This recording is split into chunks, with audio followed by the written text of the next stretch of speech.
একটা গল্প, পাখির গল্প, একটা মেয়ের গল্প, আর আগুন রঙা কৃষ্ণচূড়ার গল্প। পাখিটা বাসা বেঁধেছিল বুড়ো বট গাছে। মেয়েটা বড্ড আদরের।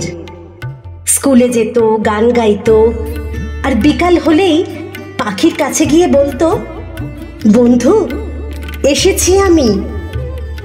তারপর ওরা কৃষ্ণচূড়ার কাছে যেত। লালে লাল হয়ে সে তখন কানায় কানায় পূর্ণ। পাখি সে রং ছড়িয়ে দিত পশ্চিম আকাশে।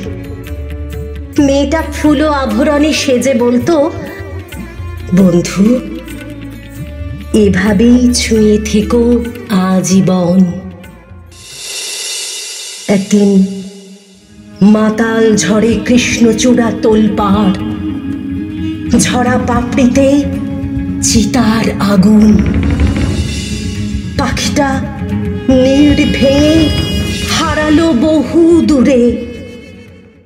মেয়েটা ফুল খসিয়ে সাজলো দামি অলংকারে। ভারী গহনার আঁচড়ে ঝরল রক্ত, কৃষ্ণচূড়ার মতো লাল।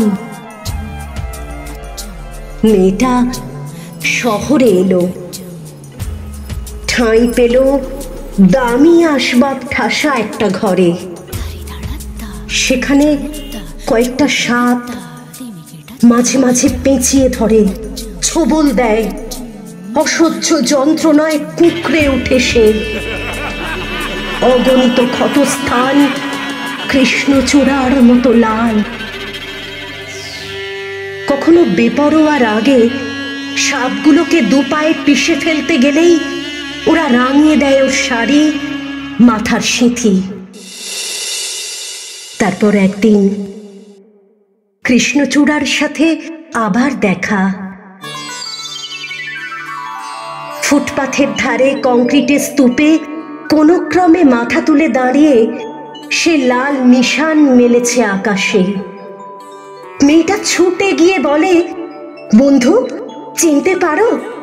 একদিন তোমার রঙে রাঙাতাম নিজেকে, সাজতাম তোমার মতো করে। আজ আমারও সারা অঙ্গে ফুটেছে কৃষ্ণচূড়া। এসো আলিঙ্গন করি। তোমার আগুন দেহে ধারণ করে অনেক পুড়েছি আমি, তবুও ওড়েনি ছাই। এ আগুন যে আবির ছড়ায়, রক্তরাঙা আবির। মেয়েটা মিশে গেল কৃষ্ণচূড়ায়। ফিরে এলো পাখি। ডানায় আবির নিয়ে সে ঢেলে দিল শত শতাব্দী প্রাচীন ক্লান্ত সূর্যের গায়ে। নতুন করে জ্বলে উঠল সে। রঙিন হলো প্রতিটি মন। যারা কৃষ্ণচূড়া ভালোবাসে, যারা কৃষ্ণচূড়াদের ভালোবাসে,